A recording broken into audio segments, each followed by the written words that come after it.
తెలంగాణను ఆగం చేయనికి తెలంగాణ నీకు ప్రమాణ గురు శిష్యులు అంటే కూడా ఒప్పుకోడు, చెప్పుతోడు కొడతా ఇవన్నీ మాట్లాడతారు కదా సార్. ఇప్పుడు మళ్ళీ నేను 100% చెప్తా, నువ్వు చెప్పు దోస్తు తీసుకొస్తావా లేకుంటే బూట్కాలు పట్టుకొస్తావా ఏమన్నా పట్టుకరా, మీరిద్దరు గురు శిష్యులని నేను ప్రూవ్ చేస్తా మిస్టర్ రేవంత్, నేను ప్రూవ్ చేస్తా. మీరే గూగుల్ సెర్చ్ చేసుకోండి ఛానల్ చూసేవాళ్ళు. మీరు ఓటుకు నోట్ టైప్ కొట్టండి. ఓటుకు నోట్ టైప్ కొట్టిన తర్వాత ఆ సంబంధించిన బీఆర్ఎస్ ఎమ్మెల్యేతో మాట్లాడుతూ ఉంటాడు. మధ్యలో రేవంత్ ఫోన్ కలుపుతాడు.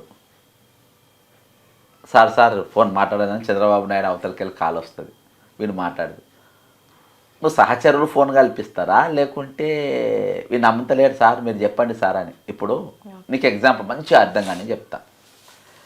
మీరు ఒక 10,000 రూపాయలు నాకు మీ డ్రైవర్ ద్వారానే పంపినావు.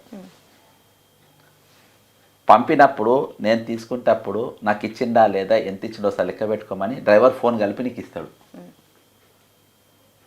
నువ్వు డ్రైవర్ సహచర్లా లేకుంటే నువ్వు బాస్ ఆయన దగ్గర పనివాడా? నీ దగ్గర నువ్వు డ్రైవర్ను పంపినావు, ఈ డ్రైవర్ నీకు సహచరుడు అవుతాడా లేకుంటే నీ దగ్గర సబార్డినేట్ అవుతాడా, నీ కింద పనిచేస్తాడు అవుతాడా? నీ ఫోన్ కల్పించినంటే నిన్ను నమ్మి, ఇప్పుడు డ్రైవర్కి నేను నమ్మియాలి. ఏమన్నా నమ్మియాలి? జడ్సన్ గారికి నేను డబ్బిచ్చినా పని చేస్తాడు అన్నట్టే పోతుంది నీకు నమ్మకం కాబట్టి నీ సబార్డినేట్ నీ కింద నువ్వు కదా. మరి రేవంత్ రెడ్డి ఫోన్ కల్పించినవాడు సార్ డబ్బులు ముట్టినాయి, ఇక్కడ డబ్బులు అందినాయి, డబ్బులు తీసుకుండు అని చెప్పించినప్పుడు నువ్వు పనోనివా అనుచరువా కాదా?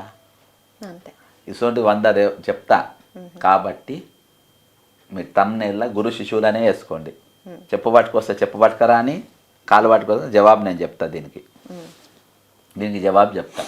కాబట్టి వీళ్ళిద్దరు కలిసి తెలంగాణను ఆగం చేయడానికి, తెలంగాణ భ్రష్టు పంచడానికి, తెలంగాణను ఇంకా ఎట్లా వీక్ చేయాలి, తెలంగాణకి వెళ్ళి బిల్డర్స్ కానీ ఇండస్ట్రియలిస్ట్ కానీ పారిపోయేటట్టు నువ్వు చేయి.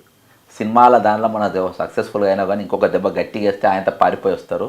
ఆ దెబ్బ గట్టిగా వేయమని చెప్పి చంద్రబాబు నాయుడు చెప్పుంటాడు. విదేశీ వేదిక పైన చంద్రబాబు నాయుడు ఏమన్నాడంటే అమ్మాయి ఇంకా నయం హైటెక్ సిటీ కూలగొట్టలేదు అంటే ఏందన్నట్టు భయపెట్టినాకే కదా.